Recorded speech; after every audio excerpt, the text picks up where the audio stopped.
Thank you for joining us for Pet Connect. I'm Tara Douglas. I've asked my husband Jonathan to join me today so that we can talk about different ways that you can volunteer this year to help with feral dogs of Avondale Mill and the Sylacauga Animal Shelter. So, Jonathan, thank you for coming on the show. Glad to be here.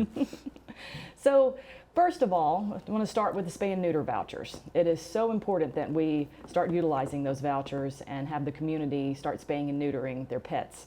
We are dealing with an overpopulation problem, and the more we do the spaying and neutering, the better it's going to be. So they are available year-round. Feral Dogs of Avondale Mill sponsors that, and they're available at Mutt Cuts at 210 Calhoun Avenue. And then a couple of times a year, when they can raise enough money, then we have a voucher sale at PetSense where you can get a cheaper voucher, even though the regular price for the vouchers is quite cheap. Quite cheap. Yeah, I don't think people realize how much work goes into getting these vouchers set up the way they are, and so it's really important to not have the puppies born in the first place or the kitties born in the first place. That fixes the whole problem if we can just do that. That's very true, and we wouldn't even need to be here if we did that. Yes. The vouchers can be used at Alabama Spay and Neuter in Irondale, and there is a transport that leaves the shelter once a month, and you can put your pets on that transport. And also, you can certainly drive and make an appointment and take your pet up to Alabama Spay and Neuter yourself. So there are different ways that you can use it. And when you buy the spay and neuter voucher, it has information on there about how to use it. So of course, that leads me into donations are important for Feral Dogs of Avondale Mill because they can provide these vouchers through donations and provide all of the different services that we're going to talk about here in the next 15 minutes. Now, along with those vouchers, though, adoptions. That's really important. We've been working quite hard at the shelter to try to find people to adopt the pets that are there. Yeah, I think when you talk to people, there's a misconception that the shelter dogs are dogs that have problems, but that doesn't seem to be the case at all. We're out there walking these dogs every week, and we have some wonderful dogs out there, and it just does not make sense why they're not in homes. So if you'd like a dog, then maybe talk to the people who are walking the dogs. And we have a lot of experience with them. If you say, I want a dog that chases a Frisbee, then we've got Gia that we're going to talk about today. And we know these dogs. These are great dogs. They all have a personality, and they all have a need to get into a home, and they just really want somebody to come and love them. And we just don't have bad dogs at the shelter. They're just dogs who haven't found the right home. They're really good dogs. And the Feral Dogs of Avondale Mill, we are out there every Saturday. So Terry Brooks works to take pictures of all of the dogs that are there. And that way she can post those pictures on the shelter's Facebook page. So you go to Sylacauga Animal Shelter, go to photos, and then they're available dogs.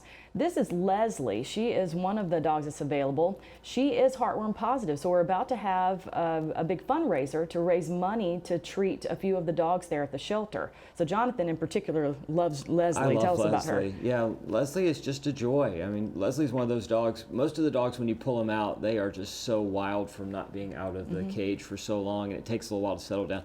Leslie is just a joy right from the beginning, and she's just a favorite. She got brushed last week, and she just loved every bit of that. Liz Jones came out and made sure she got groomed because she does have a lot of fur, but she is a sweet dog. Yeah, it's funny when Leslie comes out, she's one of the ones that people walk and then they sit with, and then we notice like 30 minutes later, Leslie's still out because they didn't want to put Leslie back in. They love her so much. So. And she's about 3 years old, so you know she is there at the shelter. She will be done with her heartworm treatment very soon as we can raise the money to have her next in line to get the treatment. And the heartworm fundraiser that we have coming up will help all these dogs we're about to show. Here's Fernando. And his story is he was with a litter of puppies that got dumped at the shelter when they were about 6 months old. And he is around 8 to 9 months old now. And he was the only one out of the 4 in that litter that had heartworms. So the other 3 got to leave on transport. So he's stuck at the shelter, and that look on his face shows how he feels right now with his litter leaving him. He only has that look when you put a leash on him, though. Otherwise, he's quite happy. But when you put a leash on him, he's like, what has happened to my world? And now that he's by himself, we were able to get him out walking last Saturday, and he did a pretty good job. He did great for a puppy. I wasn't sure if he would be too scared to walk, but he did a great job walking around. But bless his heart, we need to get a better look on his face so that get rid of his heartworm so that he can find a home locally or get sent on transport. Because and there's our pet of the week. There's Gia. Jonathan has spent a lot of time with Gia. I walk Gia every week. Gia is perfect for someone who would like maybe a Frisbee dog, or a dog that wants to play fetch, somebody who has a yard and wants to go out and throw a ball, because this dog will chase a ball or a frisbee until the world ends. She went out with Anthony Rodriguez of No Worries Dog Training. He comes each Saturday to help with some of the high energy dogs and some of the dogs that have been longtime residents at the shelter. And he just fell in love with her too. He came to me and said, "This is a wonderful dog." He was so happy he got to get out with her. And if you go on the on Facebook, if you look under Anthony Rodriguez or his business, or you can find it on the Feral Dogs of Avondale Mill, we shared it. He did a beautiful video of Gia playing with her ball, and you can see how excited she is to get out of the kennel and how much fun she has out there in the play yard. Gia's excited about everything. And and definitely, if you go and look at a dog at the shelter, take them out to the play yard. You can see how happy she is to be out there in that play yard. You have access to it. If you're looking to adopt a dog, like Jonathan said, the dogs have been in the kennel, so they are really excited. You can't tell their personality until you get them out for a few minutes. And now going back to heartworm treatment, this is Traxton. He is about 5 years old, and he is next in line to get his heartworm treatment. And he will be ready to go to a home after that. And he's a very nice dog too. You've walked Traxton, Yeah, haven't you? Traxton, he's really easy to walk on a leash, and he's gotten definitely past that whole puppy stage. He's just a fun dog to be around. And that's one thing that is so nice about the shelter dogs, is that you do have a wide variety of dogs that you could adopt. We have dogs that are younger. We have dogs that are older. If you would like a dog that's kind of gotten through that puppy phase, like you said, Traxton certainly has, then you can find a dog that's older like that. And you can find dogs that are excited to run and walk, and dogs that wanted to sit with you and love you. Now, you'll notice around town, this is the I Help to Shelter Dogs Heart campaign that we have coming up. Starting the next couple of weeks, you'll see businesses around town displaying these cards that'll be up. So we need businesses to help us support that. So if you own a business and you're watching this, please contact me, please contact the Feral Dogs of Avondale Mill, and let us know if you're willing to have these cards at your business, so that when your customers come in, they can donate however much they want toward the shelter dog campaign, where we can get the heartworm treatment for those 3 dogs that we mentioned. And they can put their name on it and be displayed there at your store. So please contact us and let us know if you can do that, so that we can have a successful fundraiser and get some money to help that. We also have another fundraiser that's coming up for Valentine's Day. We got 2 going on. So this is the cheesecake and strawberry sale. Orders need to be taken by February 7th. I noticed on the Feral Dogs of Avondale Facebook page this morning, they posted all of the instructions. We've got those 3 types of cheesecakes there, the strawberry turtle, Reese's, or you can get a new sampler that they haven't done in the past. And then you can also get a dozen strawberries. They're chocolate dipped strawberries. And those proceeds do go to help the Feral Dogs of Avondale Mill, so that as we talk about other things that we do at Feral Dogs, you can know that the money that you've donated, or the things that you've done to help, will go toward all these different programs, because the Feral Dogs of Avondale Mill do so many things to help with to help curb that feral cat and stray cat and dog population in this area. So don't let the name Feral Dogs of Avondale Mill confuse you. I say that often. We help dogs and cats in this area. We do, and there's never enough money. So if you think, wow, it seems like people donate a lot of money, that is not the case, because the money goes out fast. First time you have a dog that's hit by a car or a heartworm or whatever, then we need more donations, and we need more donations quickly, because Absolutely. There's always money going out, and it goes out rapidly. It does. And with the heartworm campaign that we're doing, it is very expensive to treat a dog after they have heartworms. So if you have pets at home, make sure that you are giving them heartworm meds. You know, the relative cost is quite small per month versus what it would take to treat them. And that the heartworm situation can be deadly for a dog. So you really want to try to stay on top of it, so they don't have Like all those everything, it's issues. better to prevent than it is to treat it. Absolutely. And so we were talking about the different donations and what it goes toward. Feral Dogs of Avondale Mill, with the help that they do for the shelter or help what they do in the community, they can raise money to help for vet bills for those dogs at the shelter. And so that's part of what your donation money goes toward. But somebody has to help get those dogs to the vet. So we have a whole group of people that are willing to do transports. So there's certainly that's one way you can volunteer, because there's so many ways that you can help. If you can't adopt an animal, there are lots of other ways, and transport is one of those, because we've got to get the dogs to the vets, because a lot of these dogs go to other states to different rescues. So we constantly work on getting rescues in other states to take some of the dogs and cats from this area. Mainly dogs. The cats are getting adopted out at PetSense, but the transport helps. We can have people help us get the dogs physically to those other locations, and they raise money for the insurance for the van, to have the van that they use, to pay for gas with the van. So that's part of where those donations go. But then Jonathan was talking about dog walking. We've got a great group going out and walking dogs on Saturdays. It's and helping amazing, with yeah, pictures. because we figured out that the dogs really weren't getting out for walks on any regular basis. And so Tara had this idea. She wanted to get all of the dogs out every Saturday, and we now can accomplish that every single Saturday. We have enough amazing volunteers coming. And I mean, these people, there's no pay involved with this situation. We have people that show up every Saturday, and they're out there for hours helping us walk these dogs. And it's just amazing to me that people make it a priority and come out and volunteer the way they do. But we can always use more people, because sometimes people can't be there on a Saturday. And so that one extra person might be there. And if you want to just come socialize puppies, I mean, what's better than just sitting in a little cage full of puppies? Some people did that last week, and that's so good for the puppies.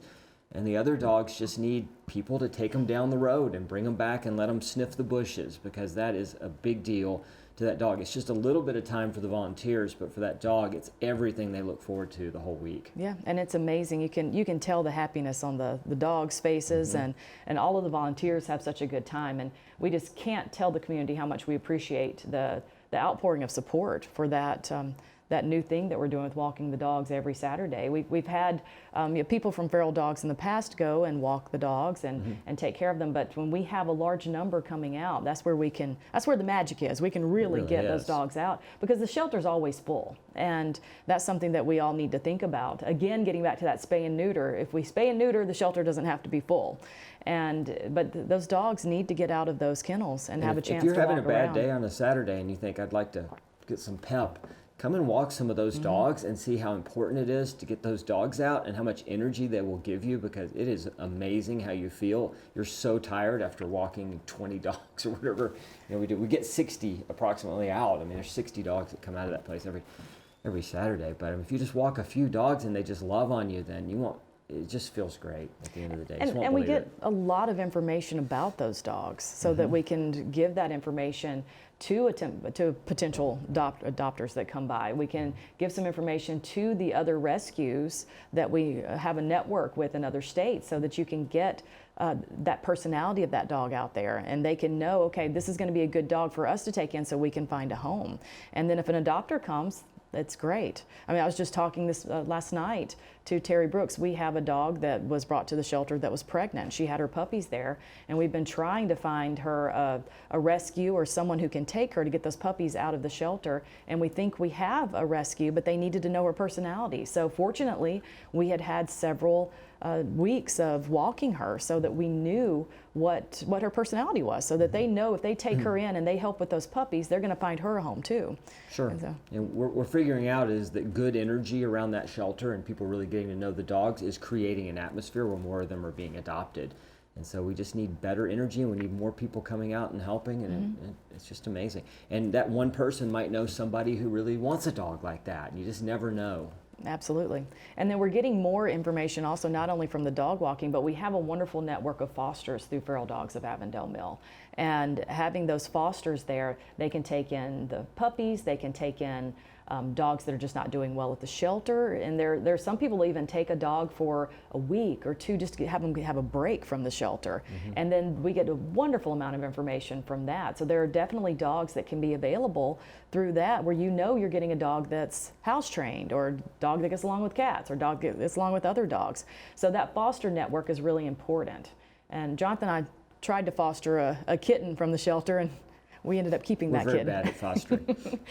The kitten's ours now, but Feral Dogs did everything to help us initially when we were going to foster that kitten. Feral Dogs provides all of the funds to our fosters. So say you love animals, but you can't afford an animal right now and you have the time, then you could always foster, and that would give you an opportunity to help with the whole situation here until we can find homes for those dogs or cats, and then you would have the financial help from Feral Dogs of Avondale Mill so that they wouldn't have to come out of pocket to be a foster. Yeah, and again, that's why the donations are so important, because Absolutely. I mean, all these animals, I don't know how many cats do we have in foster? Is it 60 or something still, or who knows? I think it's smaller than that now, but we definitely have a large so- amount of cats in So foster. supporting 50, 60 cats in foster, plus the spay and neuter, plus the heartworm, plus the transport. It's just, there's just a lot going out all the time. So volunteers are super important, but the donations are important also. And I mentioned the cats are not going out. Most states we can send dogs. Most of the rescues can't take cats. But our way that we can adopt out the cats here in town is at PetSense and also at Carden's Gift Cottage. So keep that in mind. If you're looking for a cat, then they are, and also at the shelter, of course. There's a large room at the shelter that has cats in it. So even if you want to come out to the dog walking event on Saturday and dogs aren't your thing, you can go pet the cats because they still need to be socialized and the cats need to be taken care of. Or you can stop by PetSense anytime and see those cats there. Now the unique thing with a lot of the cats that come through PetSense, and of course the ones that are there with Mona Carden at Carden's Gift Cottage, they've come through the foster system. So those cats are very much, I mean, they were raised by people, so they are Yeah, definitely. they're just regular house cats. And Yeah. you can learn a personality too, because if you talk to those fosters, they'll tell you, though, this one likes to climb counters and this one wants to sit in your lap and whatever. So you need to find out what the personality is, because that makes a big difference with the cat. Yeah, we've got one of our cats from the foster system, and boy, we knew her personality right when we got her because she's quite the She's a character. character. Yeah. Now another thing that Feral Dogs of Avondale Mill does that we'll talk just a moment about, and I'm not even touching everything, but we've got a really big spay and neuter and release program, TNR program, and that's been amazing for this community. I don't know if the community realizes how important that's been, but there are feral cat colonies around the area that Mitzi Martin and her group have been able to go in and trap all of them and find home for the kittens, and also get the older cats spayed and neutered so that we don't have that colony continuing. And that has been such an amazing benefit.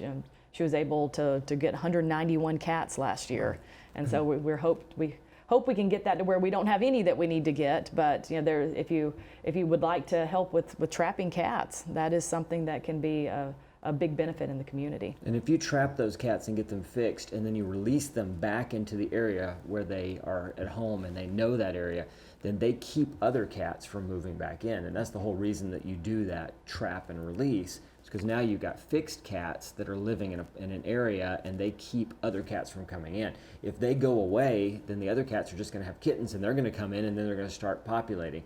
So if we can get all of these feral cats fixed, then we could essentially have a feral cat population that prevents us from having as many cats in Absolutely. So the city. keep that in mind if you need help. If you know of a feral cat colony and you contact the Feral Dogs of Avondale Mill for help, the adult cats need to stay where they are, because Yes. that's not going to fix the problem to relocate them, and they simply can't be relocated. In order to survive, they need to stay where they are. And so that is something, though, that's another benefit that Feral Dogs of Avondale Mill gives to this community, is to help with that feral cat population. So we've covered a lot of different things today. If you have any questions, or if you'd like to volunteer in some way, if you'd like to donate, you can certainly contact the Feral Dogs of Avondale Mill through Facebook.